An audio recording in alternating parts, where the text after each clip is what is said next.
The story starts with the brilliant Prince Ceil, who amazes his teacher by creating a completely new formula to solve a difficult problem. His teacher quickly understands that Ceil has just made an important discovery in mathematics, so he runs off to tell everyone about it. However, Ceil himself feels no excitement because everything comes too easily to him, and that makes life boring. Later, Ceil meets his fiancée, Tia. She suddenly shocks him by declaring that she is the villainess who will steal him away from the heroine and eventually leave him heartbroken. While they are having tea together, Ceil introduces his butler, Zeno, but then he notices that Tia keeps staring at him, so he asks her what is bothering her. Tia says it feels strange that he acts so calm and mature despite being so young, and she wonders if he has been reincarnated. Ceil simply replies that he is only behaving the way a royal should. Zeno does not agree with that explanation, but Ceil can hear what Zeno is thinking. Ceil then asks Tia to explain what she meant earlier. Tia tells him that she remembers her previous life, where she often played dating simulation games, and she believes they are now living inside one of those games. She explains that Ceil is supposed to fall in love with a noble girl named Heroine, while Tia will become the jealous villainess who torments the heroine. According to her, once Ceil discovers her actions, he will break off their engagement and destroy her family's future. Still, she believes Ceil will end up happy with Heroine after Tia is defeated. Because of that, Tia says she intends to become a top-class flower of evil. Ceil thinks to himself that this is the first time he has ever failed to understand what someone is talking about. Still, he decides it is not a problem as long as it does not affect her duties as the future queen. He then wonders what she means by a top-class flower of evil. Tia describes it as a powerful and beautiful woman who walks straight toward her own destruction without fear. Ceil looks at her and realizes she does not match that image at all. Tia then says he has misunderstood her. She explains that her character was never supposed to be beautiful, but in this life she wants to express herself properly because she was too shy in her past life. Ceil still cannot fully understand her, but before leaving, Tia tells him that she will improve herself before they meet again. After she leaves, Ceil tells Zeno that he finds Tia interesting, even though she does not have the refined manners expected from someone who will stand beside royalty. Because of that, he decides to watch over her and guide her whenever necessary. Zeno thinks Ceil is actually enjoying the situation. Ceil admits that he likes how unpredictable Tia is because he has always succeeded at everything on his first try, which made his life dull. Now he hopes she will meet his expectations. 1 year later, Ceil hears that Tia has locked herself inside her home.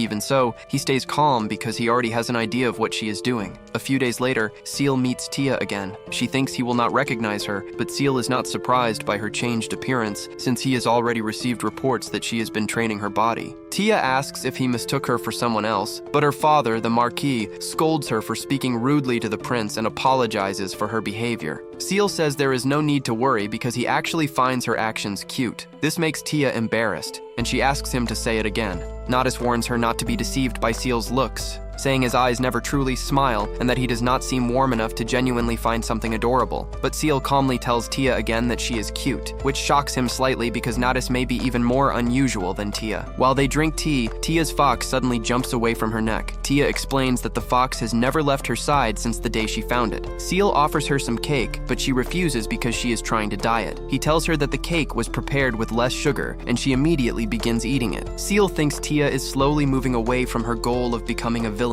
He then tells her that at the party tomorrow, she should not openly talk about her past life or her goal. He explains that in noble society, a real villainess would never reveal her intentions so easily because doing so would give others a chance to attack her. Tia likes his advice and understands it as him telling her to focus on actions instead of making big statements. Ceil then says he wants to celebrate his 11th birthday with her. Suddenly, Tia begins to cry. She tells him that during the coming summer, her mother is supposed to die from an epidemic. She also explains that the illness can only be cured with a rare herb called the Luana leaf. Ceil thinks there is still enough time to change the future, but Tia hesitates because she is afraid that changing events might alter the game's story. Ceil asks her whether the original scenario matters more than her mother's life. Tia chooses her mother, but she is still worried about how changing the future will affect the story. Ceil comforts her and promises that, as her fiancé, he will not leave her side. A year later, Tia meets Ceil again, but she is not pleased with him. Every time she had sent letters asking about their plan to deal with the epidemic, he only replied that everything was fine. She also wonders why the illness never spread the way it was supposed to.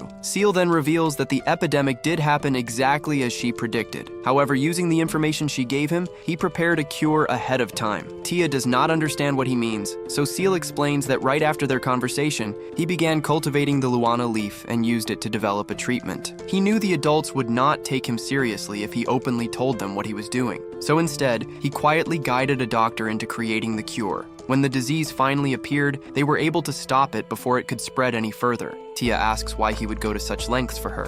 Ceil replies that he cannot ignore anything that makes her worry. Tia is stunned and can hardly believe that an 11-year-old child managed to accomplish so much. Ceil explains that he has permission to use the royal library and can also speak with skilled experts whenever needed, so to him, what he did is not anything unusual.